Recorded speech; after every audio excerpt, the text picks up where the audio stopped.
Vielen Dank. Für die Fraktion der Liberalen und Demokraten hat jetzt das Wort Herr Verhofstadt. Thank you, President. I want first of all to support what Mr. Weber and Mr. Pittella said towards Mr. Tusk, and say to him that at the moment when there is such a crisis in Europe, the European institutions have to be united.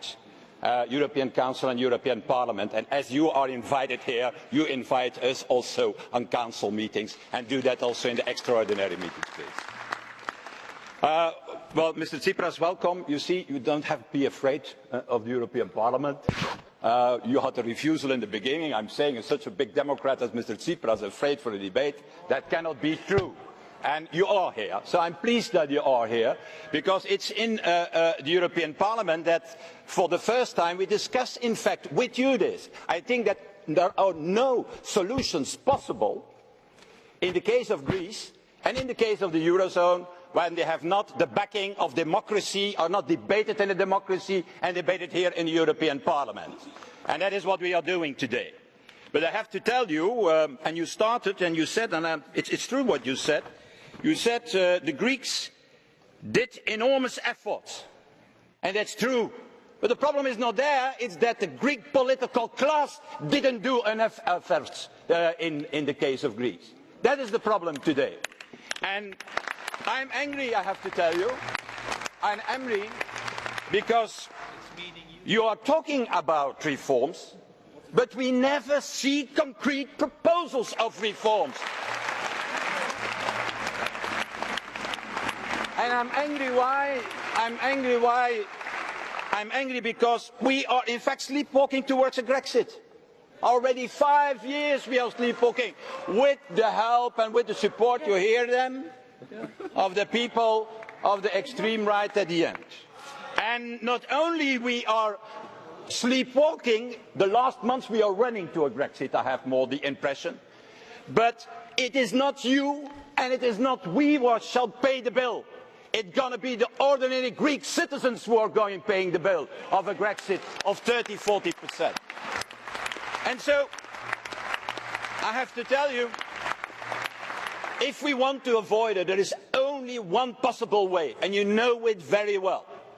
And the only possible way is that you come forward in the coming days, in the coming 48 hours, with a credible reform package. And that doesn't mean to say, yeah, I want to end clientelism and so on. No, that means that you make a roadmap, that you make a clear calendar, no intentions, that there are end dates of the different reforms we need desperately in Greece. And let me give you the 5 things what you have to do. Let me give you the 5 things what you have to do. I'm even ready to come to Athens to discuss it with you, because I like such a challenge.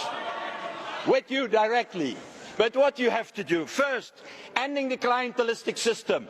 You need to put legislation for that on the table that doesn't exist, and not to apply yourself clientelism. Because a few weeks ago, 13 directors in the Ministry of Education has to be nominated, and by accident it were 12 of the Syriza party, and only one, they don't know what his affiliation really is.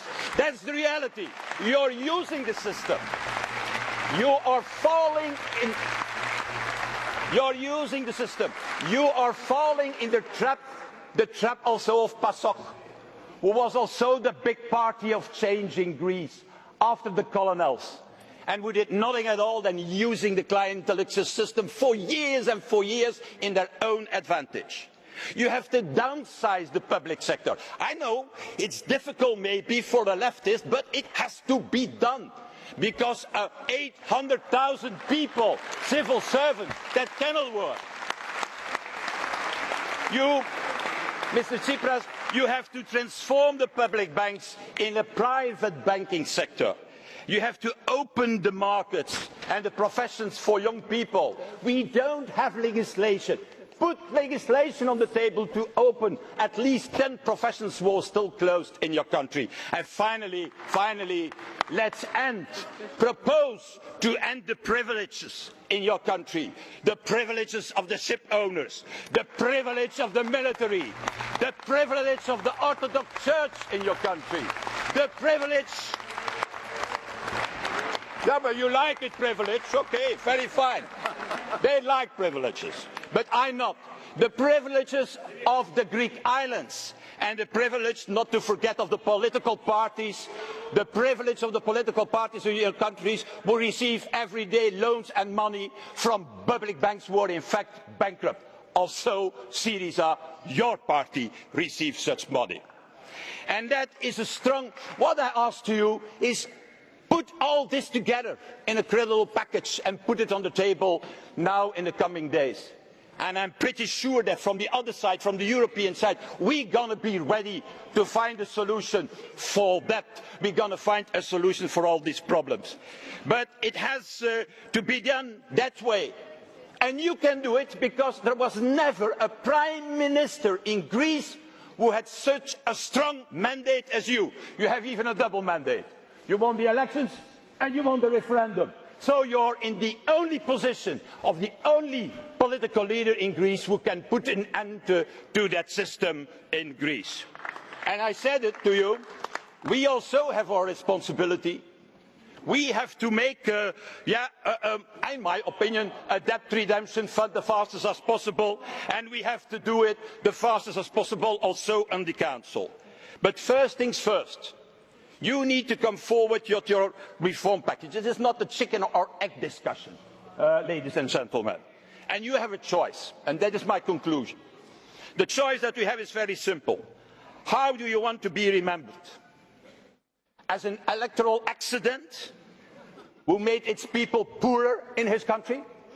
Or want you to be remembered, Mr. Tsipras, as a real revolutionary reformer in the tradition of Trikoupis and Venizelos?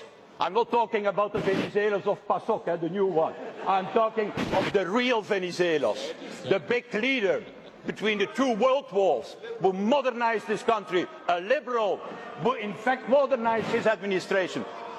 That is the choice to make.